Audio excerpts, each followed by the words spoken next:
Right sir. దాంతో పాటు ఆంధ్రప్రదేశ్‌కి సంబంధించిన ఒక 2 ఇష్యూస్ ఉన్నాయి సార్. బడ్జెట్ పెట్టారు మొన్న. ఆంధ్రప్రదేశ్‌లో పాపులర్ ఓట్‌తో కూటమి అధికారంలోకి వచ్చిన తర్వాత ఈ బడ్జెట్ చూసిన తర్వాత మీకేమనిపించింది? ఏ దిశగా ఉంది బడ్జెట్ అనిపించింది? మీ కామెంట్ ఏంటి దానిపై?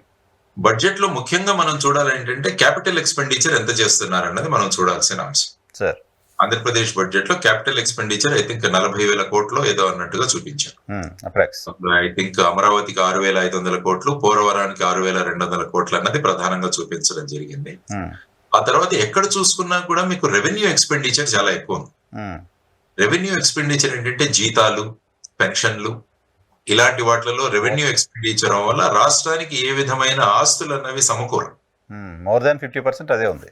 మౌలిక వసతులు ఎంత ఏర్పాటు చేస్తున్నారన్న మీద దేశం ఆధారపడి ఉంటుంది, రాష్ట్రం ఆధారపడి ఉంటుంది. కాబట్టి 40,000 కోట్లు అక్కడ పెట్టడం జరిగింది అన్నది వాళ్ళు చెప్పిన అంశం. అదేవిధంగా ఫిజికల్ డెఫిసిట్ తీసుకుంటే అరౌండ్ 72,000 crores ఉంది అనుకుంటా. 70,000 కోట్లని నేను అంటే మీరు ఇంత ఆదాయం వస్తుంది అనుకున్నారు కానీ రేపు ఇది రాకుంటే ఏం చేస్తారన్నది కూడా ఒక పెద్ద ప్రశ్న. ఆ తర్వాత ప్రజలు ముఖ్యంగా అడుగుతున్నది ఏంటంటే మీరు ఇచ్చిన ఈ హామీలు ఏవి కూడా అందులో పెట్టలేదు. ముఖ్యంగా ఐ థింక్ తల్లికి వందనం దానిలో 8,500 కోట్లు అక్కడ పెట్టినట్టుగా ఒక చెప్పారు అందులో. తర్వాత మిగతా విషయాలు ఏవైతే ఉన్నాయో వాటన్నిటినీ కూడా ఏమాత్రం బడ్జెట్ అలొకేషన్స్ చేయలేదు అన్నది ప్రధానంగా వారు అంటున్న విషయం. సో ఈ విధమైన పరిస్థితులలో మరి ఒక సంపద సృష్టించాలంటే మీకు 1 కోటి సంపద మీకు సృష్టించాలంటే దానికి 5 కోట్ల ఇన్వెస్ట్మెంట్ కావాలన్నది ఇంటర్నేషనల్ లెవెల్లో ఉన్న స్టాటిస్టిక్స్. మీరు 1 కోటి సంపద సృష్టించాలంటే మీ దగ్గర నుంచి 5 కోట్ల రూపాయలు ఖర్చు చేస్తేనే అప్పుడు 1 కోటి సంపద క్రియేట్ అవుతుంది. ఓకే. సో ఈ విధమైన లెక్కలు తీసుకుంటున్నప్పుడు మన రాష్ట్రాన్ని ఏ విధంగా ముందుకు తీసుకువెళ్లాలన్నది ఆలోచిస్తే అమరావతి కూడా సుమారుగా 35,000 కోట్ల వర్క్స్ ఏవో ఉన్నాయో వాటన్నిటినీ కూడా అప్రూవల్ ఇచ్చారని చెప్పి నన్ను మనం విన్నాను. సో దానిలో ప్రధానంగా చూస్తే ఇవన్నీ కూడా ఎక్కడి నుంచో మనం తీసుకొస్తున్న అప్పులు. కేంద్ర ప్రభుత్వం కూడా 15,000 కోట్లు కావచ్చు, లేకుంటే హుడ్కో ద్వారా ఐ థింక్ 11,000 కోట్లు కావచ్చు, ఏషియన్ డెవలప్మెంట్ బ్యాంక్ నుంచి కావచ్చు, ఈ విధంగా తీసుకుంటున్నదన్నా కూడా అప్పుల రూపంలో తెస్తున్నాము. కాబట్టి నేను ప్రభుత్వానికి చేస్తున్న సూచన ఏంటంటే ఈ డబ్బులు మనం అప్పుల రూపంలో తెచ్చిన ప్రతి రూపాయి కూడా ఇది ఎక్కడ లీకేజ్ లేకుండా, ఎక్కడ కరప్షన్ లేకుండా ఖర్చు చేయాల్సిన అవసరం. దానికోసం మేము అంటున్నామంటే ఒక ఎథికల్ కమిటీ అన్నది ఒకటి ఏర్పాటు చేయండి, ప్రజలతో కూడిన ఎథికల్ కమిటీ, ఎథిక్స్ కమిటీ. అమరావతిలో అయ్యే ప్రతి రూపాయి ఖర్చు ఈ కమిటీ ద్వారా ముందుకు వెళుతుంది అన్నది ఒక నియమం పెట్టండి. ఓకే. ప్రభుత్వం కాదు, ఈ కమిటీ మానిటర్ చేస్తుంది. ఈ కమిటీ ఖర్చును మానిటరింగ్, ఎక్స్టర్నల్ మానిటరింగ్, ఒక సీసీటీవీ కెమెరా లాగా ఇది పనిచేస్తాం. సో ఆ విధమైన చర్యలు తీసుకోండి. ఎందుకంటే ఎక్కడ కాంట్రాక్ట్స్ ఉన్నా, ఎక్కడ ఈ పెట్టుబడులు పెట్టినా కూడా దానిలో కరప్షన్, లీకేజ్ అన్నది చాలా ఉంటుంది. ఇప్పుడే అస్మదీయులకు ఇచ్చారు, తస్మదీయులకు ఇచ్చారు, ఇవన్నీ కూడా మొదలయ్యాయి యాక్చువల్ గా ఈ కాంట్రాక్ట్స్ ఇవన్నీ కూడా. సో వీటన్నిటిని మీరు అరికట్టాలంటే, ఆ విధమైన కామెంట్ కూడా రాకుండా ఉండాలంటే ఒక ఎథికల్ కమిటీని ఒకటి ఏర్పాటు చేయండి. ఏ ఊర్లో డెవలప్మెంట్ వర్క్ జరుగుతుందో ఆ ఊర్లో ఒక కమిటీ ఉండాలని చెప్పి మేము మా మేనిఫెస్టోలో కూడా పెట్టాం.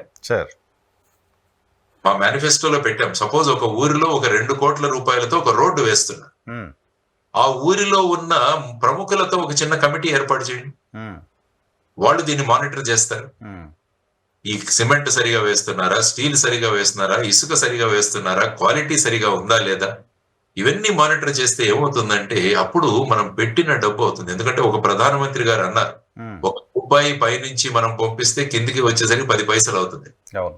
కాబట్టి మధ్యలో ఈ 90 పైసలు మాయమవుతుంది. సో ఇలా అవ్వకుండా, ఎందుకంటే మనం అప్పు చేస్తున్న ఈ రాజధాని కన్స్ట్రక్షన్, దీనిలో చాలా జాగ్రత్తగా ప్రభుత్వం ప్రతిదీ కూడా పారదర్శకంగా చేయాలి. సపోజ్ ఈ బడ్జెట్ కూడా ప్రవేశపెట్టారు, ఒక డాష్ బోర్డు మీరు తయారు చేయండి. రోజు ఏ బిల్లు పాస్ అయింది, దేనికోసం ఖర్చు అయింది అన్నది ఒక డాష్ బోర్డు పెట్టండి. మీరు బ్రహ్మాండంగా ఉంటుంది. ఎవ్రీడే తెలిసిపోతా ఉంటుంది. ఎవ్రీడే నేను ఏం చేశాను, ప్రతి ఎమ్మెల్యే కూడా ఒక డాష్ బోర్డు పెట్టమని, ఈ రోజు నేను ఏం చేశాను. సో ఇవన్నీ కూడా ఏంటంటే పారదర్శకత దిశగా ప్రభుత్వాలు ముందుకు వెళ్ళాలి. ఇప్పుడు జీవోలే వీళ్ళు పెట్టట్లేదు, చాలా జీవోలు హైడ్ చేసి పెడుతున్నారు. కాబట్టి ఎందుకు ప్రభుత్వాలు పారదర్శకంగా ఉండాలి ఇప్పుడు కూడా. కాబట్టి ఈ విధంగా మీరు అన్నట్టు బడ్జెట్ లో ఉన్న అంశాలు ఏవైతే ఉన్నాయో వాటి మానిటర్ చేస్తూ వాటి ఖర్చు దేనికి జరుగుతోంది అన్న దాని గురించి కూడా మనం తెలియజేయగలిగితే ప్రజలకు ఇన్ఫర్మేషన్ ఇస్తే knowledge is power, information is power. ఆ విధంగా ప్రభుత్వాలు నిర్ణయం తీసుకోవాలని నేను కోరుకుంటున్న ప్రధానమైన అంశం. ఓకే. సో ఈ వెండెట్టా పాలిటిక్స్ గురించి మాట్లాడుతున్న సందర్భంలో మీరు ఇంతకుముందు ఎక్కడో కూడా మాట్లాడడం చూశాను నేను, కాబట్టి ఆ పాయింట్ తీసుకొస్తున్నాను. పోసాని కృష్ణమురళి గారికి సంబంధించిన అరెస్ట్ తర్వాత పరిణామాలు, ఆయన పైన కేసులు, ఇవన్నీ చూసిన తర్వాత ఒక కామెంట్ దానిపైన చేయండి అంటే. ఇవి ఏంటంటే మన దురదృష్టవశాత్తు ఆంధ్రప్రదేశ్ లో ఏంటంటే ఈ వెండెట్టా పాలిటిక్స్ అనేవి గత 2 ప్రభుత్వాల నుంచి జరుగుతూనే ఉన్నాయి. మీరు చూసుకుంటే అప్పుడు నలంద కిషోర్ గారని ఒక ఆయన ఉండేవారు వైజాగ్. ఆయన అక్కడ నుంచి కర్నూలుకి తిప్పి, అక్కడ తిప్పి, ఇక్కడ తిప్పి ఫైనల్ గా ఆయన చనిపోయారు. అవును. అంటే ఏమవుతుందంటే ఇది ఒక ప్రభుత్వము ఈ ప్రభుత్వం అని కాదు, ప్రతి ఒక్కరూ కూడా ఈ వెండెట్టా పాలిటిక్స్ వల్ల ఏమైపోయిందంటే రాష్ట్రానికి ఒక పేరు ఆ విధంగా వెళ్ళిపోతుంది. ఈ రాష్ట్రంలో వెండెట్టా పాలిటిక్స్ జరుగుతాయి. రేపు ఇటువంటి రెప్యుటేషన్ మన రాష్ట్రానికి వస్తే రేపు పెట్టుబడుల కోసం వచ్చేవాళ్ళు ఎందుకు వస్తారండి ఈ రాష్ట్రానికి? అంతే కదా. రేపు ఏదైనా ప్రభుత్వం మారితే మాకేమన్నా అవుతుందేమో, ఎందుకు అనవసరంగా అన్న ధోరణి చాలా మంది వ్యక్తం చేస్తుంటారు. ప్రభుత్వమే వ్యక్తం చేస్తుంది. ప్రభుత్వాలే ఒకరి నుంచి ఒకరు ఆ విధంగా మాట్లాడుకుంటున్నారు. సో ఈ విధమైన పరిస్థితులలో మరి ఏ విధంగా పెట్టుబడులు వస్తాయి? వెండెట్టా పాలిటిక్స్ అన్నవి చాలా డేంజరస్. ఎందుకంటే ఎక్కడైతే రీజనల్ పార్టీస్ ఉంటాయో వెండెట్టా పాలిటిక్స్ అనేవి చాలా ఎక్కువగా ఉంటాయి. ఇంకా దక్షిణాదిలో రీజనల్ పార్టీస్ చాలా ఎక్కువ బలంగా ఉన్నాయి. అందువల్ల ఏంటంటే క్యాడర్ ను జోష్ పెంచడానికి ఈ విధంగా యాక్షన్లు తీసుకోవాలి, ఇవన్నీ కూడా చాలా మంది అంటుంటారు. ఈ విధమైనది దురదృష్టకరం యాక్చువల్. కాబట్టి ఈ ఒక పార్టీ ఉంటే ఇంకో పార్టీ వాళ్ళ మీద, ఈ పార్టీ ఉంటే ఇంకో పార్టీ వాళ్ళ మీద, ఇదే మనకు చర్యలు అవుతే మరి రూల్ ఆఫ్ లా ఎక్కడ ఉందండి? అందుకనే నేను కోరుకుంటున్నది ఏంటంటే ప్రకాష్ సింగ్ గారి కేసులో సుప్రీంకోర్టు ఒక జడ్జిమెంట్ ఇచ్చింది 2006వ సంవత్సరం. ఏ కేసు సార్ అది? Prakash Singh versus state of government of India అనుకుంటాను. ప్రకాష్ సింగ్ ఆయన ఐపీఎస్ ఆఫీసర్. ఆయన పోలీసు సంస్కరణల గురించి 1996 లో ఒక పబ్లిక్ ఇంట్రెస్ట్ లిటిగేషన్ వేశారు. దాని జడ్జిమెంట్ 2006లో వచ్చింది. అందులో వాళ్ళు చెప్పిన మొదటి విషయం ఏంటంటే ప్రతి రాష్ట్రానికి ఒక స్టేట్ సెక్యూరిటీ కమిషన్ ఏర్పాటు చేయాలి. ఈ స్టేట్ సెక్యూరిటీ కమిషన్ పోలీసు విభాగం ఆ స్టేట్ లో ఎలా పనిచేస్తున్నది అన్నది మానిటర్ చేస్తుంది. Judicial commission, state security commission. అందులో జ్యుడిషియరీ వాళ్ళు ఉంటారు, పొలిటికల్ సీఎం ఉంటారు, హోమ్ మినిస్టర్ ఉంటారు, డీజీపీ ఉంటారు, హ్యూమన్ రైట్స్ కమిషన్ వాళ్ళు ఉంటారు. ఇలా మంచి వాళ్ళు ఒక బాడీనే తయారు చేసి పంపించారు. కానీ చాలా రాష్ట్రాలలో ఈ స్టేట్ సెక్యూరిటీ కమిషన్ లేదు. రెండవది ఏంటంటే రాష్ట్ర డీజీపీకి 2 సంవత్సరాల ఫిక్స్డ్ టెన్యూర్ ఇవ్వాలన్నది అందులో ఉన్న జడ్జిమెంట్. ఇప్పుడు ఏం చేస్తున్నారు, చాలా రాష్ట్రాలలో పర్మనెంట్ డీజీపీని అపాయింట్ చేయట్లేదు. అందరూ కూడా అడహాక్ ఇన్ఛార్జ్. ఇంకోటి ఎఫ్ఏసి అనే ఒక పదం వచ్చింది కొత్తగా. అడిషనల్ ఈ మధ్య జీవోలు చూస్తుంటే అన్ని ఎఫ్ఏసీలు, ఫుల్ అడిషనల్ ఛార్జ్ అట. అంటే ఈ డీజీపీ ఫుల్ అడిషనల్ ఛార్జ్, మరి రెగ్యులర్ డీజీపీ ఎవరు? కాబట్టి ఈ విధంగా వాళ్లకు అడుగులు మడుగులొత్తే విధంగా ఈ విధమైన చర్యలు తీసుకుంటే యాక్చువల్ గా ఒక డీజీపీ ఎప్పుడు రిటైర్ అవుతారో గవర్నమెంట్ కు తెలుసు. దానికి ముందు ఒక 3 నెలల ముందో 6 నెలల ముందో ఒక ప్యానెల్ తయారు చేసి ఈ ప్యానెల్ ని యూపీఎస్సీకి సబ్మిట్ చేయాలన్నది అందులో ఉన్న నియమం. ఆ ప్యానెల్ నుంచి వాళ్ళు ఓకే అంటే ఈ ప్యానెల్ నుంచి ఒక వ్యక్తిని డీజీపీగా 2 సంవత్సరాల టెన్యూర్ ఇచ్చే విధంగా ఆ జడ్జిమెంట్ చెబుతుంది. అదే విధంగా రేంజ్ ఐజీలు గాని, డిఐజీలు గాని, ముఖ్యంగా ఎస్పీ ఆ జడ్జిమెంట్ లో చెప్పిందంటే DGP, SP, police station in-charge వీళ్ళు ముగ్గురు పోలీసు విభాగంలో చాలా ప్రముఖులు. కాబట్టి ఈ ముగ్గురికి కూడా 2 సంవత్సరాల ఫిక్స్డ్ టెన్యూర్ ఉండాలి అని చెప్పి వాళ్ళు అన్నారు. అంటే ఇప్పుడు ఒక డీజీపీ 2 సంవత్సరాలు నువ్వు ఉంటావంటే అతని పొలిటికల్ మాటలు వినాల్సిన అవసరం ఉండదు కదా. ఎస్పీ కూడా నేను 2 సంవత్సరాలు ఇక్కడ ఉంటాను అంటే ఉంటుంది. అదే విధంగా పోలీస్ స్టేషన్ ఇన్ఛార్జ్ సిఐలు ఎవరైతే ఉంటారో వాళ్ళు కూడా 2 సంవత్సరాలు. అంటే ఇండిపెండెంట్ గా పని చేయడానికి ఒక ఆస్కారం ఉంటుంది. అలా కాకుండా నువ్వు మా వాడిని అరెస్ట్ చేస్తే రేపు ట్రాన్స్ఫర్ అవుతావు, తర్వాత ఎమ్మెల్యే లెటర్ తెస్తే తప్ప పోలీస్ స్టేషన్ ఇన్ఛార్జ్ గా అపాయింట్మెంట్ ఉండదు. అదే జరుగుతుంది. ఇలాంటివి చేస్తుంటే మరి ఎక్కడ ఉంటుందండి రూల్ ఆఫ్ లా? కాబట్టి వెండెట్టా పాలిటిక్స్ అనేవి కొనసాగుతూనే ఉన్నాయి. ఎప్పుడైనా కూడా the strong arm of the government is police. Police అన్నది strong arm of the government. కాబట్టి దీన్ని వాళ్ళ చేతుల్లో పెట్టుకోవడానికి ప్రయత్నిస్తారు ఏ ప్రభుత్వం అయినా కూడా. స్ట్రాంగ్ హార్మ్స్ ని గవర్నమెంట్ చేతిలో నుంచి పార్టీల చేతిలోకి తీసేసుకుంటున్నాయి. సమస్య అది. తీసుకున్నారు. ఇప్పుడు ఎమ్మెల్యేలు ఆ ఏరియాలో లా అండ్ ఆర్డర్ ఇన్ఛార్జ్ అని కూడా ఎవరో మాట్లాడారని నేను విన్నాను. MLA law and order in-charge ఎలా అవుతాడండి? అక్కడ ఉన్నది is in-charge of law and order of a district.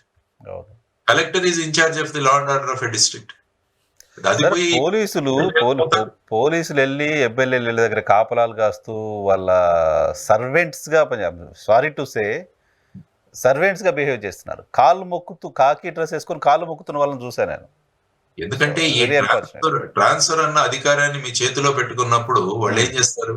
ఈ విధంగా తర్వాత ఒక కెరియర్ ప్లానింగ్ కూడా ఉండదు. అంటే మన ప్రభుత్వం మీద ఆధారపడి మీ పోస్టింగ్లు ఉంటాయి. మీరు ప్రభుత్వానికి నచ్చితే మీరు మంచి పొజిషన్ లో కూర్చోబెడతారు, లేకుంటే మిమ్మల్ని ఎక్కర్లో మీ జర్నలిజం గానీ మీ మీడియా పరిభాషలో లూప్ లైన్ లో గానీ లూప్ లైన్ లో వేస్తారన్నది మాట్లాడుకుంటుంటారు. కాబట్టి ఒక ఆఫీసర్ జాయిన్ అయిన తర్వాత అతను రిటైర్ అయినంత వరకు అతని కెరియర్ ప్రోగ్రెషన్ ఎలా ఉంటుందని ఒక ప్లాన్ వేయాలి.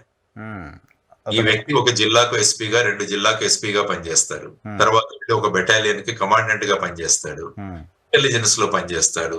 కాబట్టి అతను డీజీపీ సీనియర్ లెవెల్ వచ్చేసరికి గ్రౌండ్ లెవెల్లో అన్ని విషయాలు ఆ వ్యక్తికి తెలియాలి.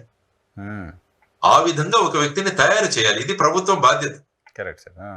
సో ఒక డీజీపీ అయిన వ్యక్తి అన్ని విషయాల్లో పరిజ్ఞానం ఉండాలి. అప్పుడు ఆ వ్యక్తి అక్కడ కూర్చోడానికి అర్హత ఉంటుంది అనమాట. ఎందుకంటే ప్రతి విషయము తెలుస్తుంది కాబట్టి. సో ఈ కెరియర్ ప్రోగ్రెషన్ ప్లాన్ అన్నది కూడా గవర్నమెంట్ లో ఎక్కడా లేదు. మరి రేపు ఉంటాడో లేదో అన్న భావనలో కూర్చొని ఉంటే మరి ఎక్కవుతుంది? Head of the police force HOPF ని మీరు ప్రకాషింగ్ జడ్జిమెంట్ ప్రకారం మీరు అపాయింట్ చేయండి అని కోరుతున్నాం. అన్ని ప్రభుత్వాలని కోరుతూనే వస్తున్నాం. సుప్రీంకోర్టు చెప్పినా ఏదో ఏదో ఏదో చిన్న లోపాలు ఎతుకుతారు, లేకపోతే సుప్రీంకోర్టు చెప్పింది పాటించాలని లేదు అనుకుంటారు వాళ్ళు.